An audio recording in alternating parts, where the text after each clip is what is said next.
morning YouTube. I'm going to be doing a full day of eating for you guys because now that I've done the 10,000 calorie challenge, I've had Easter, Sunday, Monday, Tuesday, continued on to the Wednesday and potentially even the Thursday. Okay, no, because today is the Thursday and today I'm going to be going back to my normal way of eating. So my macros are 320 grams of carbs, 50 grams of fat and 130 to 140 grams of protein.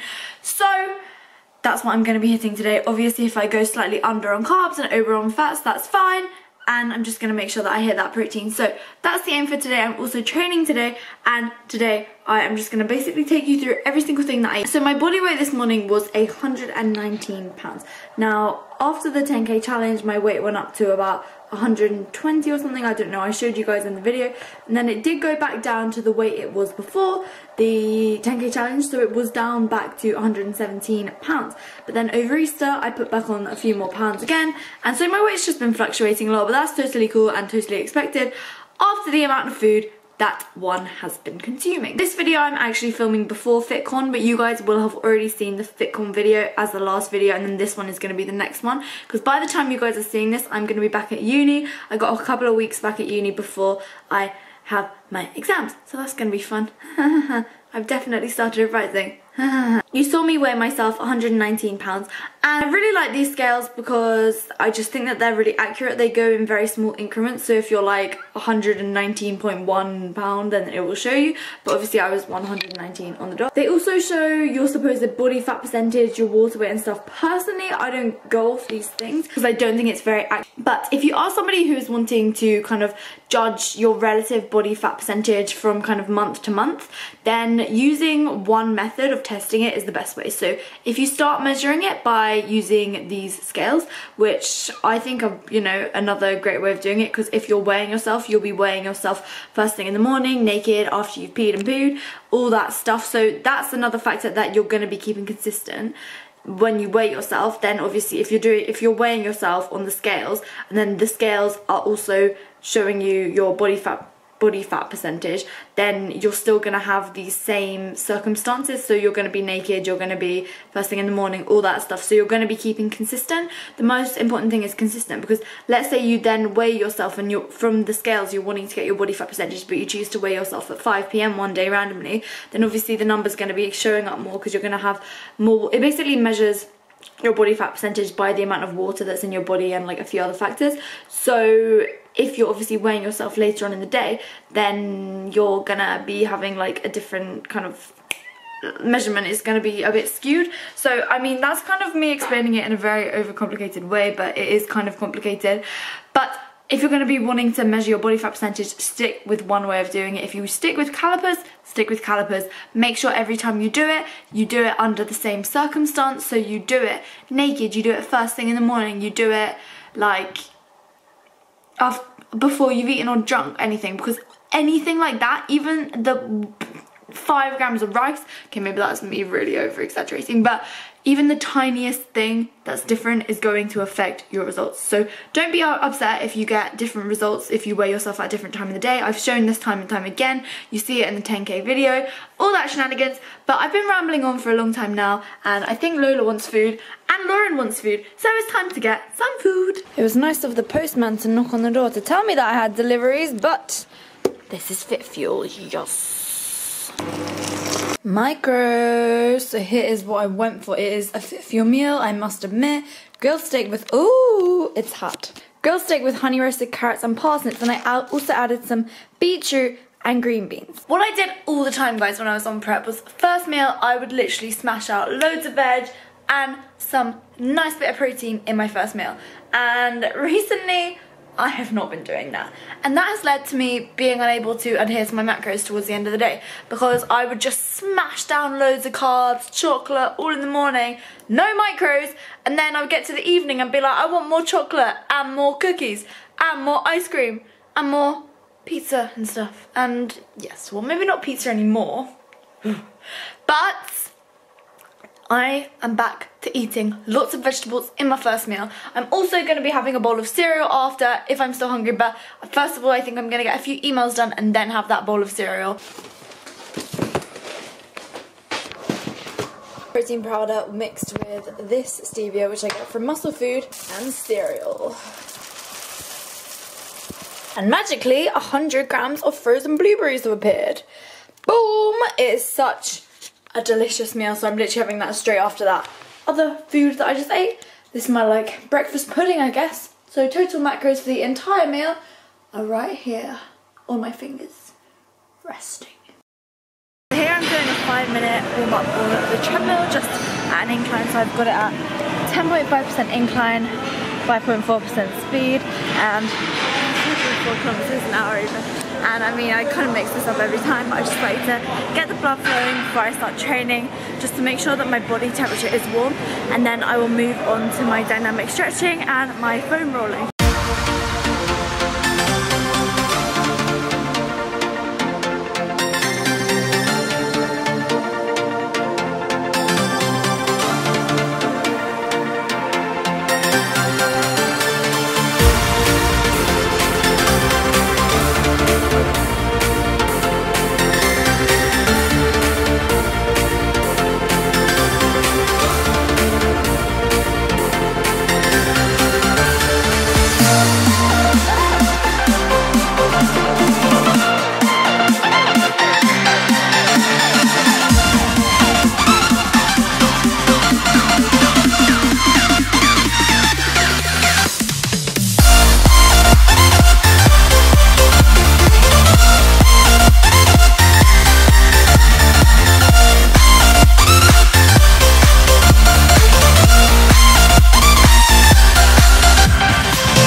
RIP. So this is what I just ate. And it was delicious. These are the macros. I also had it with 150 grams of beetroots malted in vinegar. I don't even know what I'm saying. Beetroots with vinegar. There we go, Lauren. And now, because every meal has to have a pudding, I am having one of these little Kinder chocolate bars. There's about 110 calories in it and they're really yummy. It takes me way back to my childhood. Now also having a gluten-free digestive. These ones are just from Asda and they're actually real good. And guys, I'm making sure I talk with my mouth closed because I know you hate it when I talk with my mouth full, so I'm being polite. Now, anyway, I'm gonna get on with some editing. I'm gonna film a YouTube video, the one about the training guide, and then I'm gonna go to my friends. So I'll show you when I'm next eating again, because this is a full day of eating. Oh, yada yada yada yada yada yada yada yada yada. What the hell is wrong with me? Can you please comment below if you're as weird as me, because sometimes I get a little bit worried about my sanity. Oh, I am sorry guys, it's been quite some time now since I've seen you, because now it is 11 o'clock at night. I've just got back from my friends, and since I last saw you, I've had 2 more of those digestive biscuits. I've had a square of chocolate, and I've had 250 grams of strawberries. So I'll show you the macros for that here, but now I'm gonna have a bowl of cereal, so I'll show you what I'm having. I'll tell you what guys, I actually have some weird obsession with cereal at the moment. Cereal with a protein shake in, with stevia, with blueberries. What I'm doing right now is I'm warming up the blueberries in the microwave, because otherwise when the blueberries touch the protein shake, the protein shake freezes onto the frozen blueberries and it's just not so pretty. So I'm just warming up a little bit before I add the water, and then I will add the cereal. And I know that's doing it in a very unconventional order, but I just prefer doing it that way because it just makes more sense rather than making a cup dirty with the protein shake in. It makes more sense just to, you know, bung it all in a bowl and then pour it in. Yep, I know. It's a very unconventional way of doing it. A very unconventional way. And also, while I'm speaking of this, these drinks, I am obsessed with Excite or Zite. I don't know quite how to say it, but they're very delicious. They're like a BCAA with caffeine, and I'm really bad with caffeine, so I can literally have a sip at a time because otherwise it makes me have panic attacks, but they're really yummy. So I'll show you my cereal when it's done, and then I'll show you my macros for the day. 80 grams of rice pops, 15 grams of cocoa rice, 10 grams of protein powder, and 50 grams of blueberries. Macros for the day: 128 grams of protein, 325 grams of carbs, 61 grams of fat, and then it says 116 sugar, but I'm not too fussed about that because I've hit my fibre. I've hit 34, but I probably actually had more than that because I didn't take into account the fibre from the Fit Fuel meal. Thank you guys so much for watching, and if you do like my full day of eating videos, then please make sure that you like, subscribe, comment, and I'll see you in the next one.